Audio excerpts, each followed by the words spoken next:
ये शानदार आजमगढ़, जिस आजमगढ़ को नेताजी ने अपनी धड़कन समझा, नेताजी ने अपने दिल के करीब समझा और सदैव नेताजी की परंपरा को जिस तरीके से आपने अपने आजमगढ़ को दूसरा घर माना है, ऐसे आजमगढ़ के लोगों की सेवा में मैं कभी कोई कमी नहीं आने दूंगा। ये मैं राष्ट्रीय अध्यक्ष जी आपको और सभी आजमगढ़ वासियों को यकीन और विश्वास और भरोसा दिलाना चाहता हूं। मेरे आजमगढ़ वासियों, ये आजमगढ़ की सरजमी जब नेताजी के दिल के इतने नजदीक रही है तो आप समझ सकते हो आपकी सेवा करना मेरे लिए कितना सौभाग्य की बात है, कितनी जिम्मेदारी की बात है।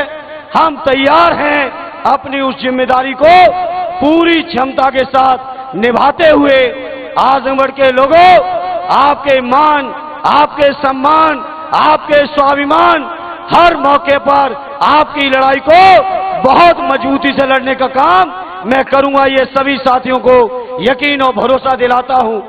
आजमगढ़ के मेरे भाइयों, आरडी राष्ट्रीय अध्यक्ष जी की मौजूदगी में मैं कहना चाहता हूं, जब आप सबका आशीर्वाद लेके दिल्ली की लोकसभा तक पहुंचूंगा तो उस लोकसभा के अंदर सदैव नेताजी की नीतियों में, आरडी अखिलेश यादव जी के नेतृत्व में जो देश के संविधान को, देश के लोकतंत्र को, देश के आरक्षण को जो बचाने की लड़ाई आरडी राष्ट्रीय अध्यक्ष जी आप लड़ रहे हैं, उस लड़ाई का एक मजबूत सिपाही बनकर आजमगढ़ के लोगों आपका मान और सम्मान और गौरव बढ़ाने का मैं हर संभव प्रयास करूंगा।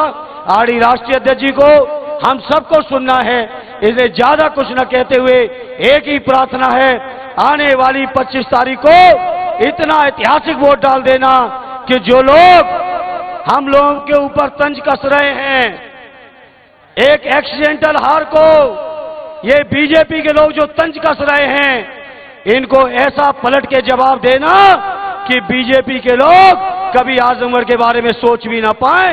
यही हमारी आपसे प्रार्थना है, यही अपील है। बहुत बहुत धन्यवाद। जय हिंद, जय भारत। अब मैं हम सब के नेता, करोड़ों दिलों की धड़कन, गरीबों मजलूमों की मजबूत आवाज, पूरे हिंदुस्तान में समाजवादी परचम लहराने वाले पूर्व मुख्यमंत्री, राष्ट्रीय अध्यक्ष आदरणीय अखिलेश यादव जी को दावत देता हूं कि आए और जनता को संबोधित करें। अखिलेश यादव, अखिलेश यादव, अखिलेश यादव, अखिलेश यादव, अखिलेश यादव, अखिलेश यादव। उठाइए दोनों हाथ एक बार, जोरदार तालियों से स्वागत भारत के भविष्य पीडीए के सर्वमान्य नेता अखिलेश यादव जी के लिए। बहुत धन्यवाद।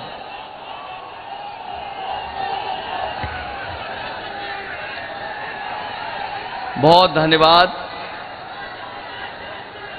इस कार्यक्रम की अध्यक्षता कर रहे चेयरमैन बिलरियागंज कोमल पासवान जी, हमारे साथ मंच पर उपस्थित समाजवादी पार्टी के बहुत वरिष्ठ नेता, पूर्व मंत्री एमएलसी आदरणीय बलराम यादव जी, हमारे साथ समाजवादी पार्टी के जिलाध्यक्ष हवलदार यादव जी, साथ चल कर के आए यहाँ के एमएलसी शाह आलम उर्फ गुड्डू जी, विधायक नफीस अहमद साहब, विधायक डॉक्टर एचएन पटेल जी,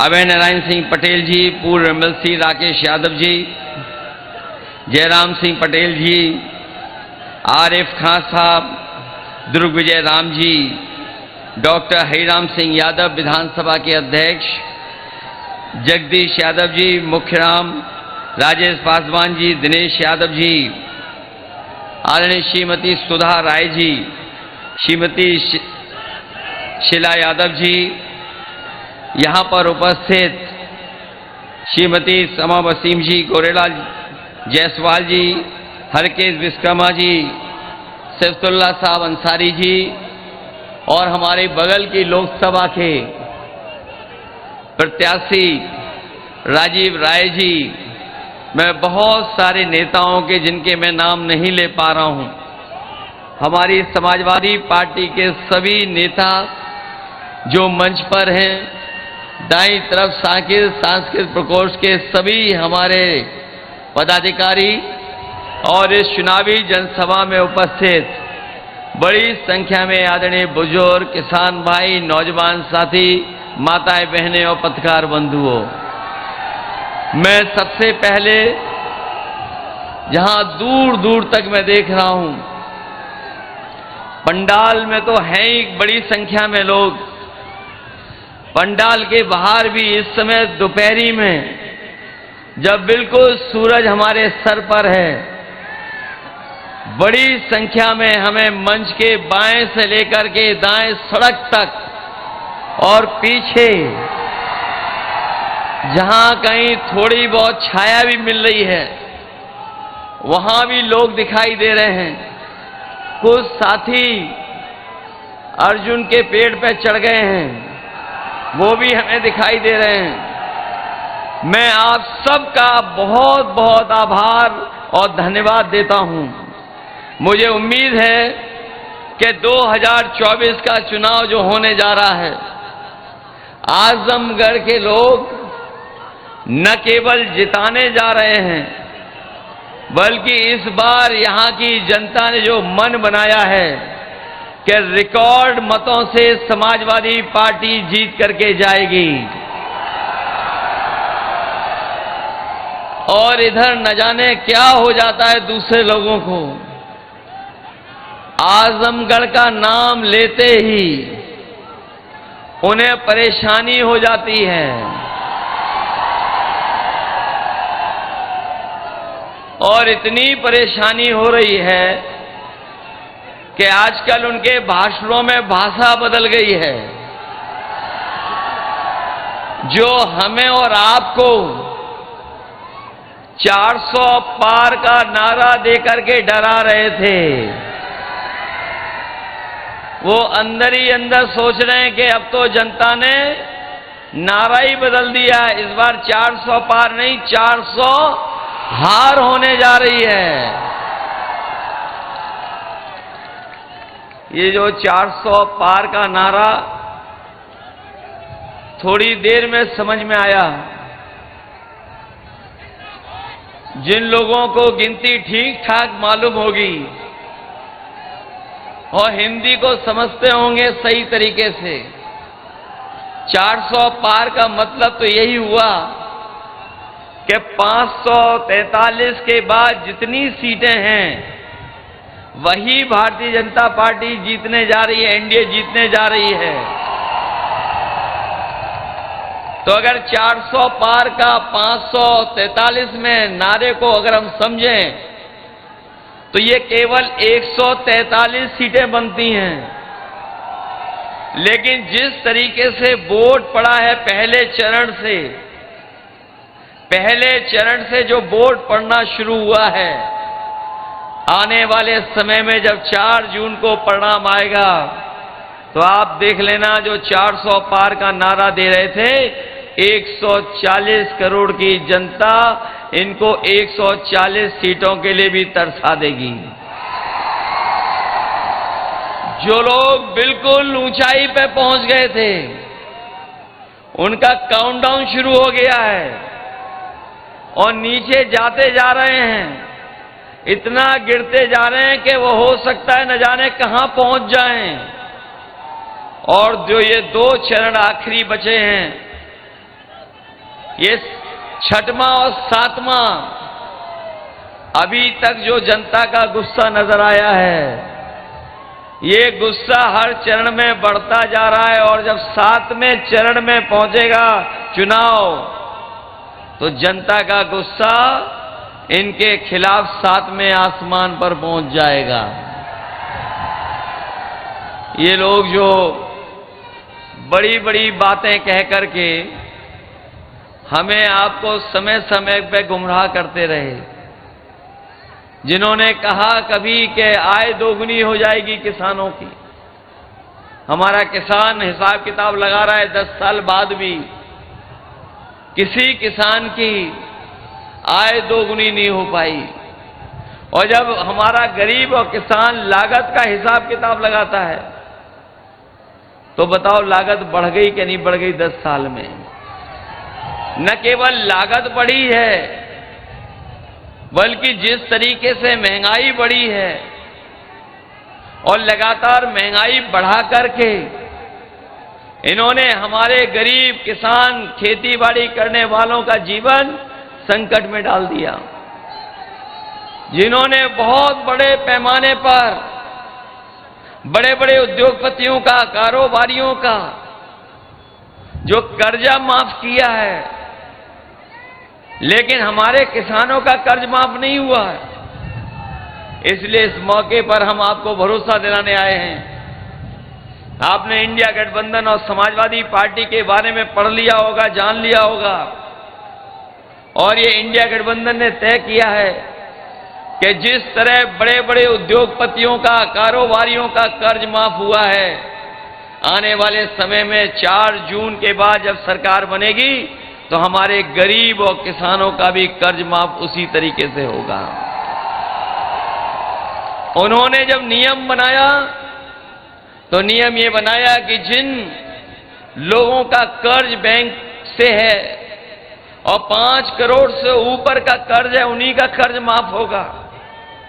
इन्होंने गरीबों के साथ धोखा किया, किसानों के साथ धोखा हुआ, क्योंकि हमारा गरीब और किसान केवल लाखों में कर्ज लेता है। इन्होंने 26 लाख करोड़ अभी तक बड़े बड़े उद्योगपतियों का कर्ज माफ किया पिछले 10 साल में, लेकिन उसके 10% भी अभी किसानों का कर्ज जो माफ नहीं हुआ है। इसलिए समाजवादी पार्टी और इंडिया गठबंधन ये फैसला लेकर के चला है, न केवल कर्ज माफ होगा बल्कि अपने किसानों को लिए जो कानूनी अधिकार की लड़ाई थी कि एमएसपी के लिए कानूनी अधिकार मिल जाए, तो किसानों को कर्ज माफी के साथ साथ उनकी फसल की पैदावार के लिए कानूनी अधिकार दिला करके उन्हें खुशहाल बनाने का काम भी होगा। वहीं यहां हमारे नौजवान हमें दिखाई दे रहे हैं, ये बहुत मेहनत तैयारी कर करके परीक्षाएं देने जाते थे और पिछले 10 साल से लगातार कोशिश कर रहे हैं कि इन्हें नौकरी और रोजगार मिल जाए। न इस सरकार ने नौकरी दी, न इन नौजवानों को सम्मानजनक रोजगार दिया। और जब कभी भी हमारा नौजवान तैयारी कर करके परीक्षा देने गया तो जब मालूम पड़ा और वो घर लौट करके आया तो पता लगा कि परीक्षा का पेपर लीक हो गया। जो लोग परीक्षा दे करके आए होंगे वो जानते होंगे कि एक पेपर लीक नहीं हुआ है। अभी तक जितनी परीक्षाएं हुई हैं हर परीक्षा का पेपर लीक हो गया, और अभी तक जो गिनती आ रही है वो गिनती आ रही है कि 10 से ज्यादा परीक्षाओं के पेपर लीक हुए हैं। मैं अपने नौजवानों से कहना चाहता हूं कि ये परीक्षा के पेपर लीक नहीं हुए हैं, इस सरकार ने जानबूझ करके पेपर लीक कराया है, और इसलिए कराया कि जिससे हमारे नौजवानों को नौकरी और रोजगार न मिल जाए। कभी कभी मैंने गणित लगाया उसका, अगर 60 लाख बच्चे छूट गए जिनकी परीक्षा होनी थी, जिन्हें नौकरी नहीं मिल पाई, अगर उनके मां बाप को भी हम जोड़ दें तो कुल मिलाकर के ऐसे लोग जो उत्तर प्रदेश में हैं, अगर एक परिवार के 3 सदस्य प्रभावित हैं उससे, तो अभी तक जो परीक्षाओं के पेपर रद्द हुए ऐसे 60 लाख नौजवान हैं। अगर हम 3 का गुणा 60 लाख में कर दें तो ये कुल मिलाकर के 1 करोड़ 80 लाख होता है, और यही 1 करोड़ 80 लाख का अगर हम भाग दे दें 80 लोकसभाओं से, तो हर लोकसभा में 2,25,000 वोट कम होता है। कोई भरपाई हो तो बता दो कि 2,25,000 वोट कहां से लाओगे? कोई भरपाई का रास्ता हो तो बताइए बीजेपी के लोग। इन नौजवानों का जहां भविष्य छीना है, आप सोचना जाकर के ये नौकरी केवल नहीं छीनी है, बल्कि आपका 1/3 जीवन इन्होंने बर्बाद कर दिया है। इन नौजवानों का 1/3 जीवन बर्बाद हुआ है। और जो लोग ये कहते थे कि निवेश लाएंगे, निवेश को लेकर के बड़े बड़े आयोजन हुए हैं। लखनऊ से लेकर के दिल्ली और दिल्ली से लेकर के विदेशों तक बीजेपी के लोगों ने धोखा देने के लिए निवेश के आयोजन किए। पहले निवेश किए, फिर डिफेंस को लेकर के बड़े बड़े आयोजन हुए, फिर जनता को गुमराह करने के लिए G20 के आयोजन हुए, लेकिन कोई भी निवेश जमीन पर नहीं पहुंचा। जो सरकार कहती थी लाखों करोड़ का निवेश आया है, अगर जमीन पर एक भी कारखाना और एक भी उद्योग लगा हो तो बताएं आप। भूल जाइए और उत्तर प्रदेश, लेकिन हमारे आजमगढ़ के भाई बहनों बताओ, अगर एक भी कारखाना भारतीय जनता पार्टी की सरकार में यहां लगा हो तो बता दें। कोई कारखाना नहीं, केवल झूठा निवेश का आंकड़ा दिखाना। इसलिए नौजवान साथियों, हम आपको भरोसा दिला के जा रहे हैं कि सरकार की 30 लाख नौकरियां खाली हैं जो अभी तक भरी नहीं गई हैं। इंडिया गठबंधन सरकार में बनते ही 30 लाख नौकरियों को खोलने का काम करेगा और अपने नौजवानों को आरक्षण का पालन कर करके उनके जीवन में बदलाव लाने का काम होगा। न केवल 30 लाख नौकरियां, बल्कि जो अग्निवीर वाली व्यवस्था थी, जिसमें बड़े पैमाने पर नौजवान फौज में भर्ती होते थे, जाके उन्हें वर्दी पहनने को मिलता था, पक्की नौकरी मिलती थी। इस सरकार ने उनकी भी नौकरी आधी अधूरी कर दी, 4 साल की नौकरी कर दी। अगर शहीद होगा तो सम्मान नहीं मिलेगा, जो सुविधाएं होती हैं वो भी नहीं मिलेगा, और 4 साल के बाद घर वापस भेज देंगे। हम समाजवादी लोग अपने नौजवानों को भरोसा दिला के जा रहे हैं कि ये अग्निवीर व्यवस्था कभी भी लागू नहीं होगी। सब सरकार बनेगी तो अग्निवीर व्यवस्था खत्म करा करके जो पहले व्यवस्था थी पक्की नौकरी वाली, वही फौज की पक्की नौकरी दिलाने का काम भी हम लोग नौजवानों को करेंगे। इनके 10 साल में हर बात झूठी निकली इनका हर वादा झूठा निकला। जो लोग बड़ी बड़ी बातें करते थे, उनकी कोई बात जमीन पर नहीं उतरी। जो कभी जुमला लेकर के आए थे, वो ही आज गारंटी लेकर के आए हैं, और गारंटी में कुछ मिलना नहीं है किसी को। जब इनके पहले घोषणा पत्र में कुछ नहीं लागू हो पाया, तो बताओ गारंटी में क्या लागू हो जाएगा। और गारंटी जो लेके आए हैं सब झूठी गारंटी हैं। इसलिए जहां मैं आपसे अपील करने आया हूं, वहीं मैं आपको सावधान करने भी आया हूं। ये समय समय पर भारतीय जनता पार्टी ने न केवल साजिश कर करके, झूठ बोल करके जनता को गुमराह करने का काम किया, और इनका एक एक अगर हम फैसला देख लेंगे तो फैसला जनता के खिलाफ लिए हैं। जिन लोगों ने महंगाई बढ़ा दी हो, बेरोजगारी बढ़ा दी हो,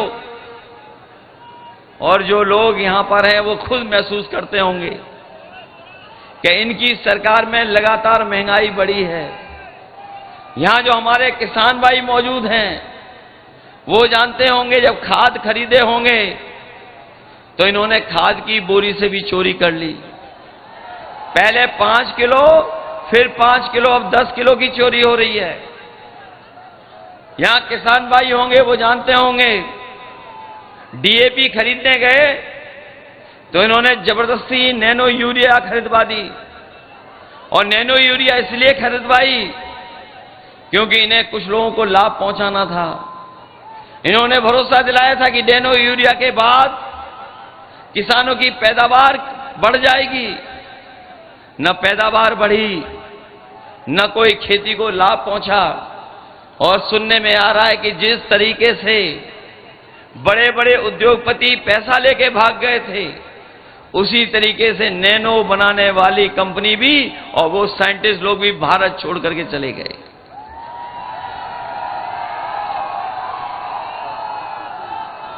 इसलिए ये चुनाव न केवल हमारे आपके भविष्य का चुनाव है, बल्कि आने वाली पीढ़ी के भविष्य का भी चुनाव है। जहां आने वाली पीढ़ी के भविष्य का चुनाव है, वहीं ये चुनाव लोकतंत्र को बचाने का भी है, संविधान को बचाने का भी है।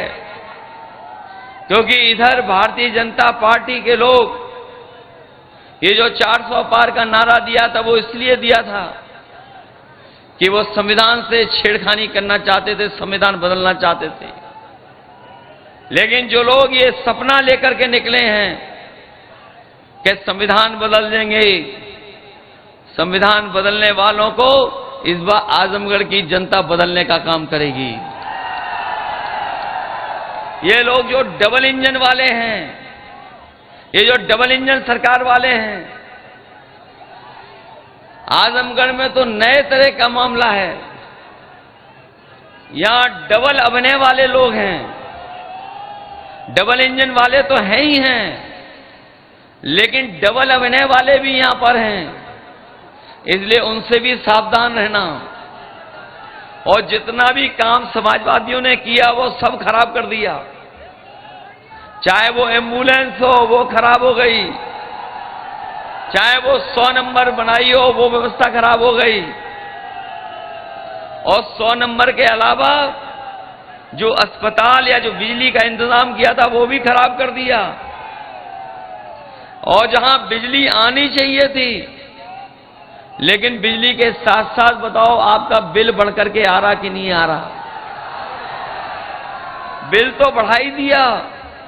और अगर जब कभी बाजार से बिजली वो दवाइयां लेने जाते होगे, तो बताओ दवाइयां महंगी हो गई कि नहीं हो गई?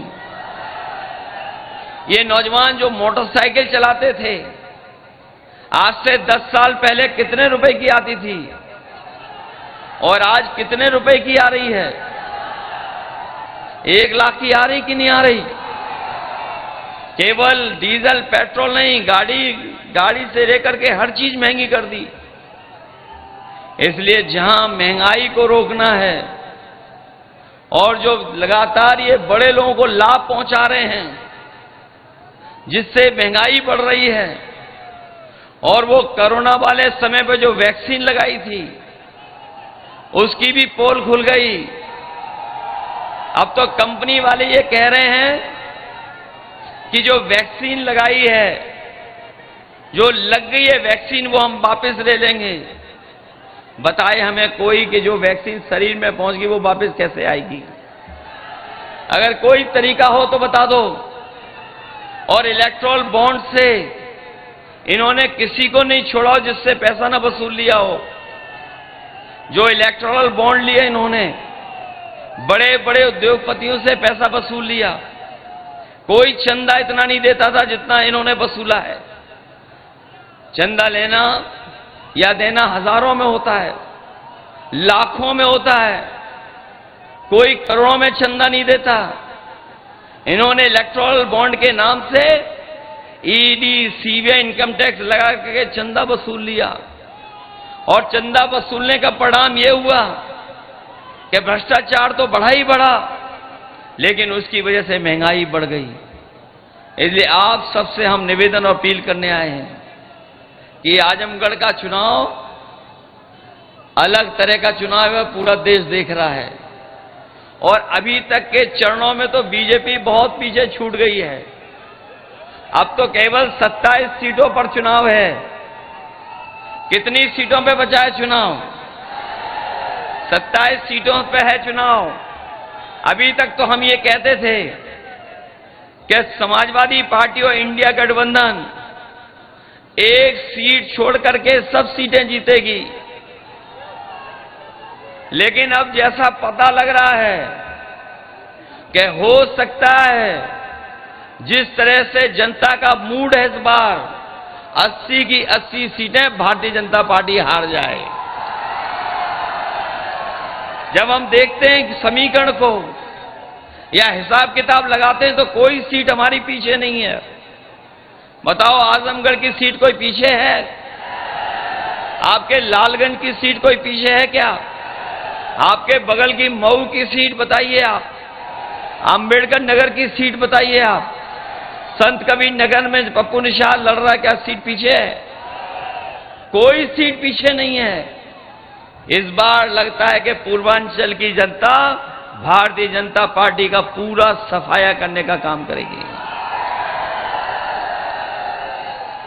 ये लोग जो कहते हैं शहजादे शहजादे, सुन रहे होंगे आप लोग कई बार कांग्रेस पार्टी और हम लोगों को मिलकर के कह रहे हैं शहजादे।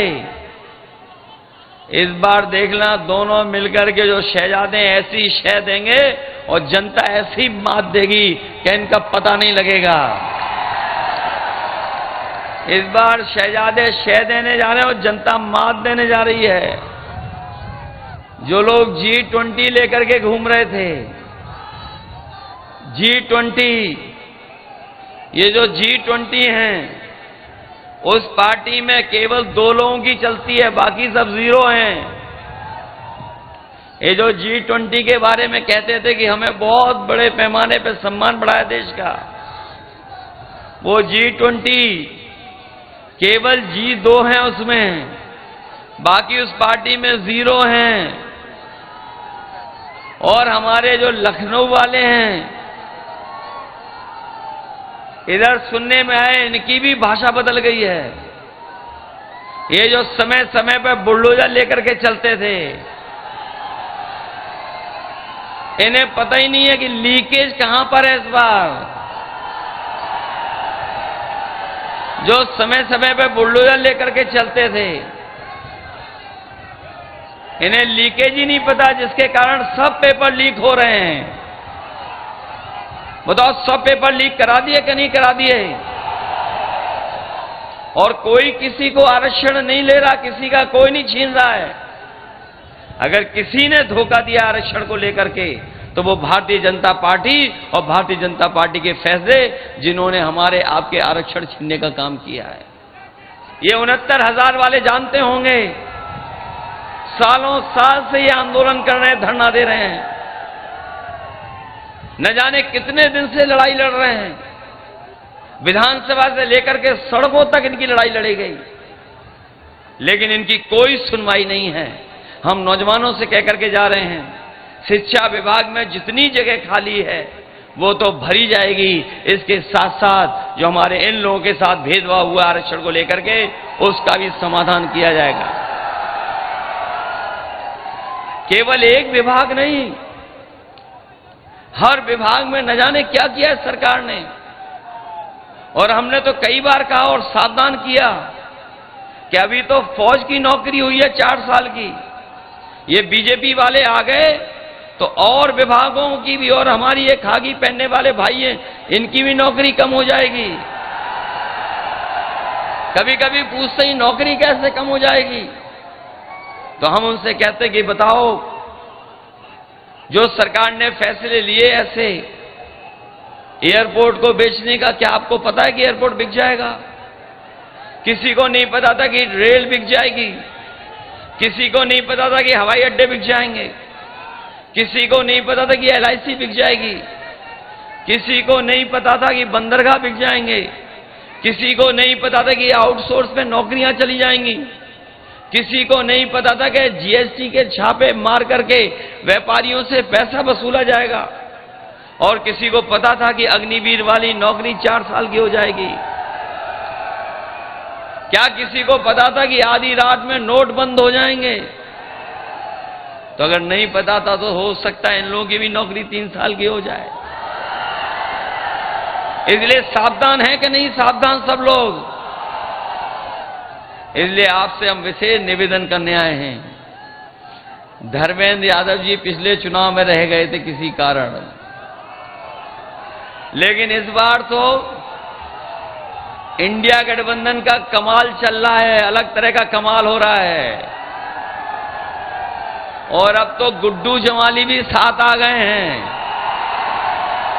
बताओ गिनती बढ़ गई कि नहीं बढ़ गई? और रही बची गिनती बताओ पीडीए परिवार ने बढ़ा दी कि नहीं बढ़ा दी? और हम तो ये जानते हैं ये पीडीए परिवार जो जुट गया है, जमाली जी जुड़ गए हैं। 4 तारीख को नई फिल्म रिलीज होगी। 4 तारीख को देख लेना आप, नई फिल्म रिलीज होगी कोई, जिसको पूरा देश देखेगा। जो भाजपा वाले बड़ी बड़ी बातें कर रहे हैं, ये ढूंढे जाएंगे भाजपा वाले कि कहां हैं भाजपा वाले। इसलिए अभिनय के चक्कर में तो नहीं पड़ जाओगे आप लोग। ये अभिनय बहुत ऊपर तक होते हैं, ऊंचाई तक चले जाते हैं कई बार। इन अभिनय करने वालों से सावधान रहोगे कि नहीं रहोगे? ये अभिनय वाले जो पूरे के पूरे जुटे हुए हैं यहां से लेकर के दिल्ली तक, बताओ आपके अधिकारों को छीन रहे हैं कि नहीं छीन रहे हैं? आपके सम्मान को ठेस पहुंचा रहे हैं कि नहीं पहुंचा रहे हैं? और आपका जो बाबा साहब भीमराव अम्बेडकर ने दिया हुआ संविधान, उसको खत्म करना चाहते हैं कि नहीं चाहते हैं? और इस बार तो ऐसा लग रहा है कि बहुजन समाज के लोगों ने भी पूरा समर्थन देने का काम किया है। मैं तो अपने बहुजन समाज के लोगों से अपील करूंगा कि अगर देखेंगे आप उत्तर प्रदेश का चुनाव, तो बीजेपी ने बीएसपी से अंदर ही अंदर हाथ मिला लिए हैं। इसलिए सावधान है कि नहीं है? और 4 तारीख को रिजल्ट तो आएगा ही आएगा, लेकिन जब वोट डालने आप जाओगे उससे के लिए सावधान हैं आप के नहीं है? ये अगर रोकेंगे तो रुक तो नहीं जाओगे आप लोग? खैर आजमगढ़ वाले तो नहीं रुकेंगे।